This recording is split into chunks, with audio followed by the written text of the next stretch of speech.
Hello everyone, welcome back to the lecture on Applied Electromagnetic Theory. Myself, Shama Srikumar, Assistant Professor, Department of ECE, Rajagiri School of Engineering and Technology. Today we'll be dealing with the Module 4 of Applied Electromagnetic Theory, which is transmission lines. In this lecture, we'll be discussing about an uniform lossless transmission line parameters, and the equations for transmission lines. So first, we'll see why we are learning the module on transmission lines. Till now, in the modules which we have learned, we have seen the propagation of electromagnetic waves in a medium which is unbounded. That is, it will be of infinite extent and it will not have any boundaries. And it is said to be an unguided mode of transmission. And if you take any point on a space, an electromagnetic wave will exist. So this type of propagation is mainly used for radio or TV broadcasting. But when you come to application like telephone conversation, where we need to transmit private information, we can't make use of unguided or unbounded mode of transmission. In such cases, we need to go for guided structures. So the transmission of powers using guided structures can be done using transmission lines or waveguides. So these two are examples for guided transmission medium. So when you consider transmission lines, it is consisting of two or more parallel conductors which is used to connect a source to a load, and these conductors will be separated by a medium. And when you consider these transmission line problems, these are related to our electrical engineering, so we can use the concepts of network theory like KCL and KVL to solve the transmission line problems. So before we go on to the concepts of transmission line, we'll see what is transit time effect. So transit time effect is defined as the time taken by the signal which is applied at one end to reach the other end of the transmission line or its destination. In mathematical form, it can be defined as TR is equal to L by V, where L is the length of the transmission line and V is the velocity at which the signal is traveling. So we can have low frequency applications as well as high frequency applications. So when you consider low frequency applications, we are mainly dealing with our conventional AC circuits, which is considering 230 volt 50 hertz AC supply. It is mainly used in the field of network theory, which we have already learned. So when you consider low frequency signals, we are dealing with slow changing signals. So the signal amplitude changes very slowly, so the transit time effect will not come into picture as the voltage levels are close to each other since the signal is slowly changing. But when we come into high frequency applications, which is mainly used in the field of communication, we are dealing with frequencies of the order of 1 gigahertz. So if you consider such signals which are of high frequency, they are fast changing signals. So if you consider fast changing signals, the voltages are changing rapidly, so transit time effect comes into picture. So to get rid of this transit time effect or to neglect the effect of transit time effect, we will divide the transmission line into segments which is of length delta z, where delta z is very small, that is delta z tends to 0. So when you consider this segment of length delta z, which is very small, the effect of transit time effect will be negligible since TR is equal to L by V. As the length decreases, the transit time effect also decreases. So this transit time effect can be neglected over the segment delta Z. So while analyzing transmission lines, we are analyzing a length or a segment of transmission line so as to avoid transit time effect. So next we'll see what are the transmission line parameters or primary constants of a transmission line. So when you consider a transmission line, we told that it consists of two or more conductors which are separated by a medium. So we are using our conventional circuit parameters like R, L, C to define the transmission line parameters. So when you consider the transmission line, we told we are having conductors. So when we apply a voltage across the conductor, a current will flow through it. What will happen when a current flows through it? There will be a voltage drop experienced along the conductor. So to model this voltage drop, we are using a series resistance. This resistance is given by R into delta Z, that is, it is the value of resistance per unit length. That is, while we analyze the equivalent circuit, we are analyzing it for a segment which is of length delta Z. So whichever parameter we write, we are writing it per unit length. So the resistance per unit length is in the unit ohm per meter. So to get the actual resistance, we will multiply R with delta Z. So this is the first transmission line parameter or the primary constant of transmission line called as a series resistance. It is used to model the voltage drop along the conductor. Now what will happen when a current flows through the conductor? Automatically there will be a magnetic field set up around it. So to model the magnetic field, the simplest component which can be used is an inductor. So we are having a series inductor which is given by L into delta Z, and it will have the unit Henry per meter. This is also expressed per unit length. Now these two are the parameters which governs the performance of the conductors. Now we told that they are separated by a medium. So when you consider the medium, there will be losses, leakage currents, etc. in the medium while we carry an information from source to the load. So as to model this leakage currents, etc., we are using a conductance which is in the shunt arm, and it is represented by G into delta Z, and it is having the unit mho per meter. It is written as conductance normally because we are having already a resistance in the series arm. So we'll take a parameter G which is different from R, which is called as the conductance per unit length. Now in this scenario, we are having two conductors separated by a medium. So if you are having two conductors separated by medium, it will form the structure of a capacitance. So when you consider this scenario, when we apply the voltage across the conductors, charges will build up across the conductors, hence a capacitance will be formed between them. So to model that in the medium, we will be having a series capacitance given by C into delta Z, which is connected in parallel, and it is having the unit farad per meter. So when you consider these parameters, the four transmission line parameters are RLGC, and all the parameters are measured per unit length. Two are series element and two are shunt elements. So when you consider the transmission line, it is not a single RLGC which makes up the transmission line. We are having a distributed arrangement for the transmission line. Mainly this transmission line is called as a distributed parameter or a distributed element, where the series elements are repeated throughout the conductors and the shunt elements are repeated throughout in the medium.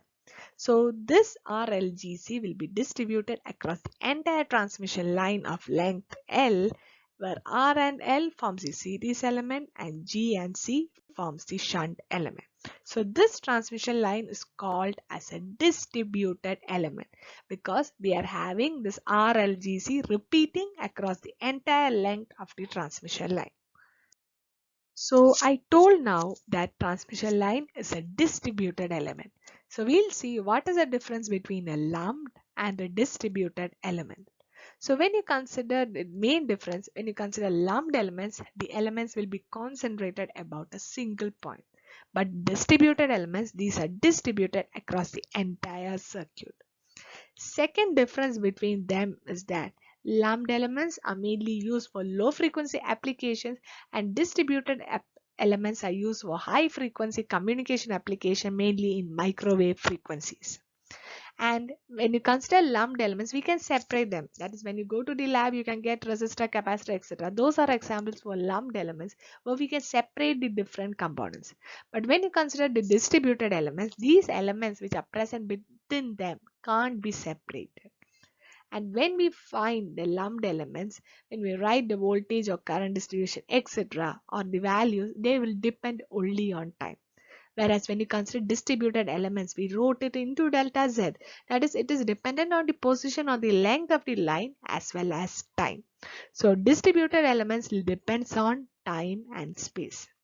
So when you consider lumped elements is mainly used for low frequency applications, so transit time effect can be neglected.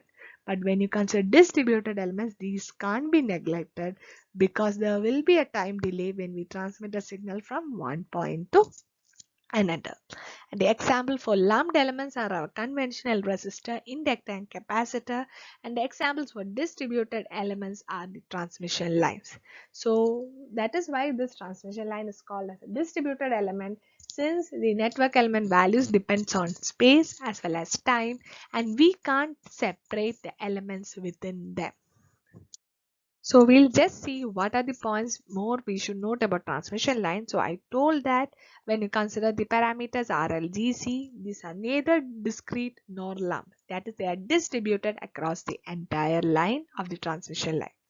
Now when you consider the conductor and the medium, both will have different values of permittivity, permeability, conductivity, etc.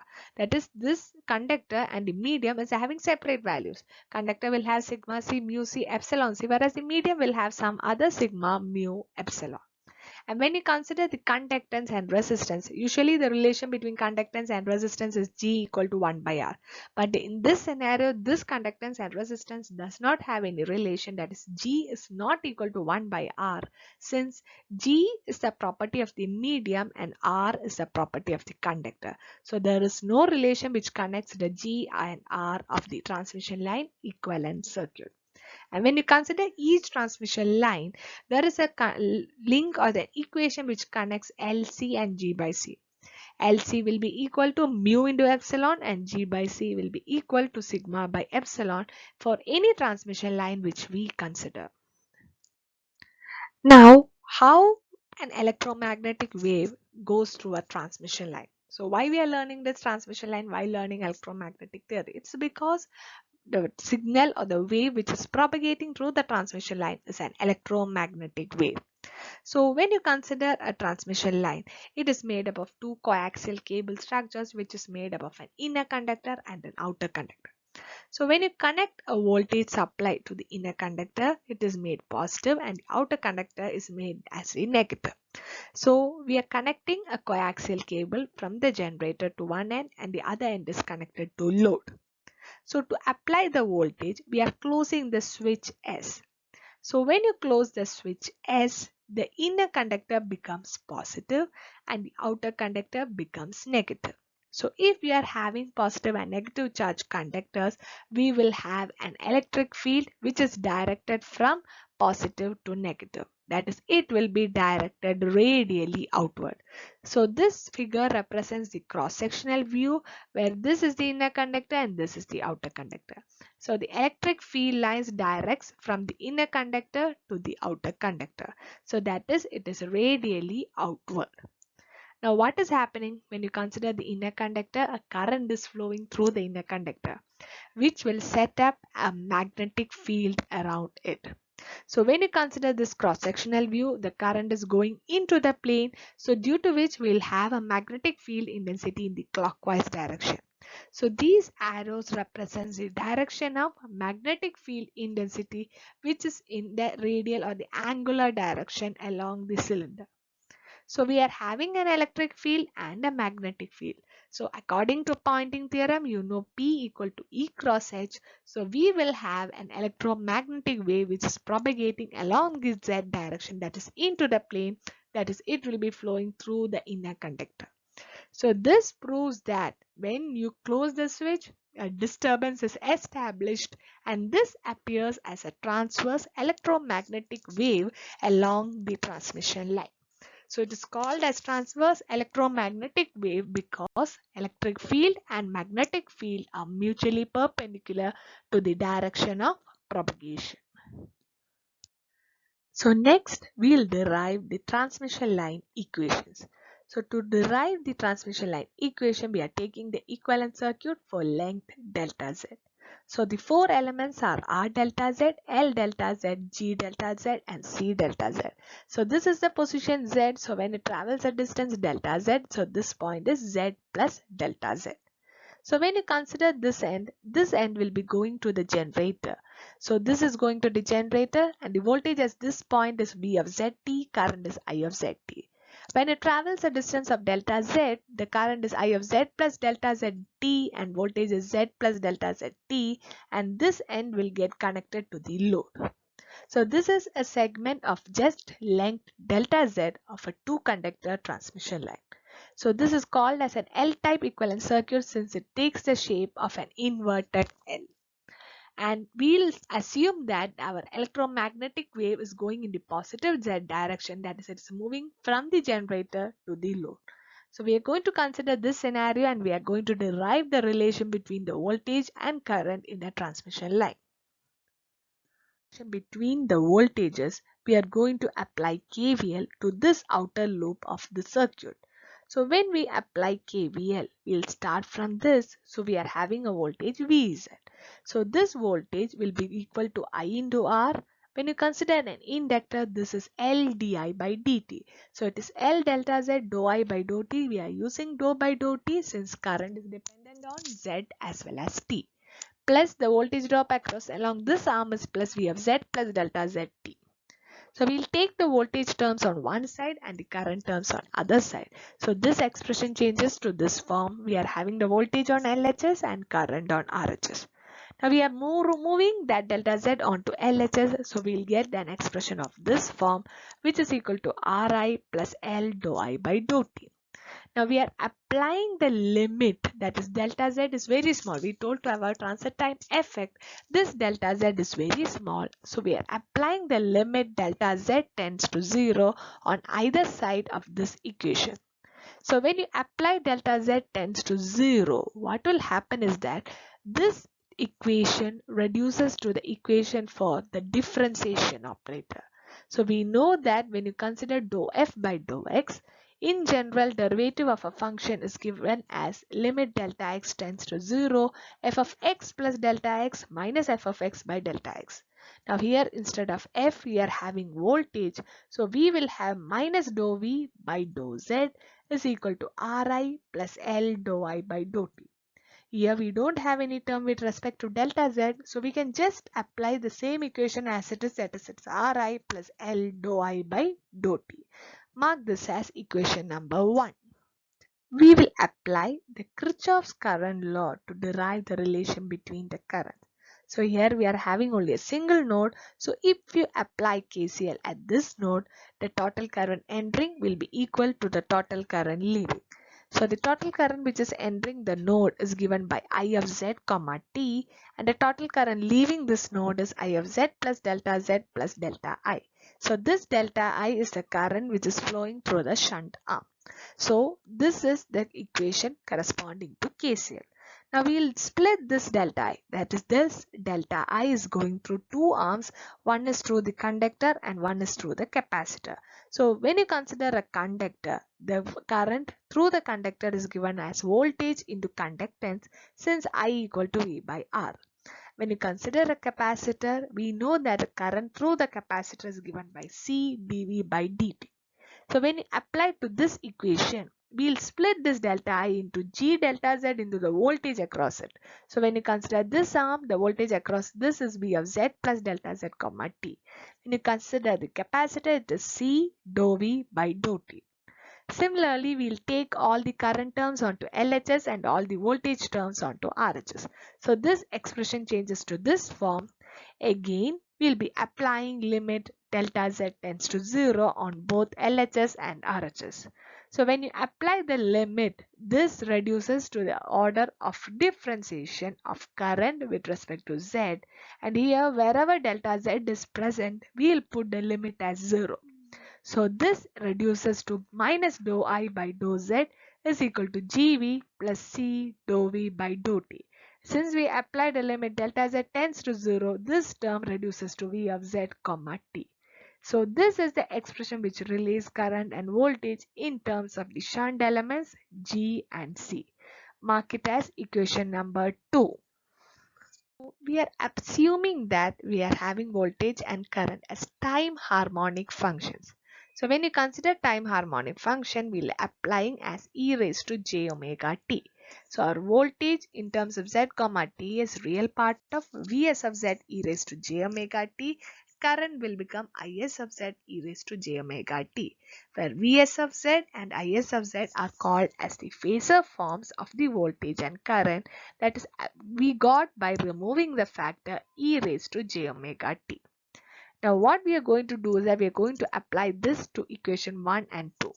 So when you consider the equation 1, it was given in this form. We are going to replace it with Vs, which is a phasor form of voltage. That is, Vs is a function of only Z, so we will be suppressing the time factor. So this expression reduces to minus dVs by dz, which is equal to R into Is. Wherever we are having dou by dou t, we will be replacing it with j omega into Is. So this becomes j omega L into Is. J omega comes from the differentiation of e raised to j omega t. Now when we'll take the equation 2, which was given by minus dou I by dou z is equal to gv plus c dou v by dou t. Again we are making it into the phasor form, so this reduces to minus di by dz equal to g plus j omega c into vs. Mark it as equation 4. Now what we are going to do is that we are taking equation 3 and again taking the derivative. So we'll take the second derivative of equation 3. So when you take the second derivative, it reduces to d square vs by dz square is equal to minus of r plus j omega l into dis by dz. So this dis by dz I've already determined in equation 4. So substituting 4 into 5, we will get it as d square vs by dz square equal to r plus j omega l into g plus j omega c into vs. So this equation, when you consider it, is just depending on voltage. We have removed the time factor.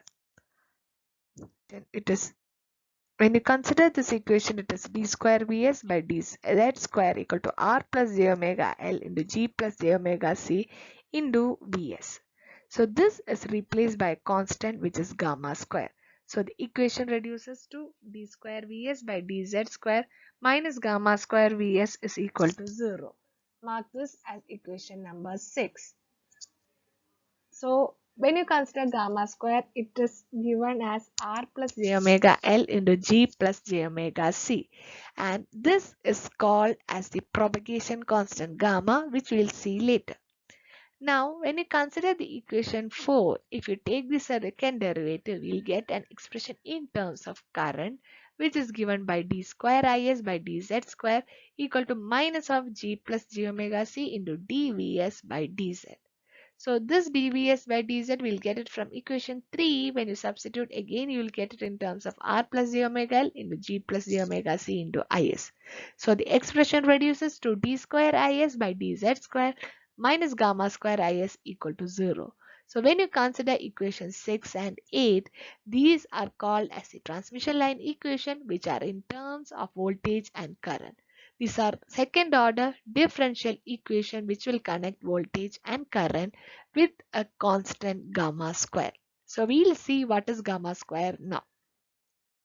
When you consider gamma square, it is given by r plus j omega l into g plus j omega c. So when you take gamma, which is square root of r plus j omega l into g plus j omega c, it is called as the propagation constant measured in the unit meter inverse. So this is called as the propagation constant, which will relate the voltage and current when it flows through a transmission line. So this gamma is having a real part, which is the attenuation constant measured in Weber per meter, and beta is the phase constant, which is measured in radians per meter. And when you consider 1 Weber, it is given as 8.686 decibels. And when you consider the series arm, it is having a total impedance of R plus j omega L, since the two elements resistance and inductance are connected in series. When you consider the shunt arm, the total admittance is given by Y equal to G plus j omega C, since G and C are connected in parallel. So when you consider the expression for propagation constant, it is given by gamma, which is equal to root of Z into Y, where Z is a series impedance and Y is the shunt admittance. So when you consider the phase constant beta here, it is given by 2 pi by lambda in terms of wavelength. So when you consider the expression for velocity, we can write it as u equal to omega by beta, which is equal to frequency into wavelength. Got two differential equations in terms of voltage and current for the transmission line. So we need to solve this differential equation so that we'll get the expression for voltage and current. So when you consider the first transmission line equation, it was given by d square Vs by dz square minus gamma square Vs equal to 0. So we'll take d by dz equal to capital D. So this expression reduces to d square minus gamma square into Vs is equal to 0. So when you solve this, Vs can't be 0. So we'll get the value of capital D as plus or minus gamma. So it is having equal and opposite roots. Solution is generally given by C1 e raised to alpha 1 z plus C2 e raised to alpha 2 z. So here the solution becomes Vs of z is equal to V0 plus e raised to minus gamma z plus V0 minus e raised to gamma z, where e raised to minus gamma z denotes a wave which is traveling in the positive z direction, since it is an exponentially decaying signal. That is, when z becomes infinity, this value tends to 0. So when you consider a wave, it should have a finite amplitude at every point on the medium. So this denotes a positively traveling wave and this denotes a negatively traveling wave, because when you consider here, it is an exponentially rising signal. So as the wave moves towards infinity, this amplitude will tend to infinity, but when you move towards minus infinity, the value will tend to 0. So this will denote a negatively traveling wave, and V0 plus and V0 minus denotes the amplitude of wave in the positive direction and negative direction. So this is actually the incident wave or the transmitted wave, and this is called as the reflected wave. Similarly, when you consider the current, we will also get the expression for current as I0 plus e raised to minus gamma z plus I0 minus e raised to gamma z, where this is the positively traveling current and this is a negatively traveling current. So this is a current which is transmitted in the positive z direction. Once it reaches the load, certain amount will get reflected back, which is traveling in the negative z direction, and that is called as the reflected current. So e raised to minus gamma z, if you see the term e raised to minus gamma z, it is a positive traveling wave, and when you see the term e raised to plus gamma z, it will be a negative traveling wave. So these represent the solution to transmission line equations. So we'll conclude this lecture on the first part of transmission lines, and we have learned the transmission line, which are the parameters related to transmission line. They are R, L, G and C. Then we saw the transmission line equations in terms of voltage and current. We also determined the solution to transmission line equations. So we'll continue with characteristic impedance in the next lecture. Thank you.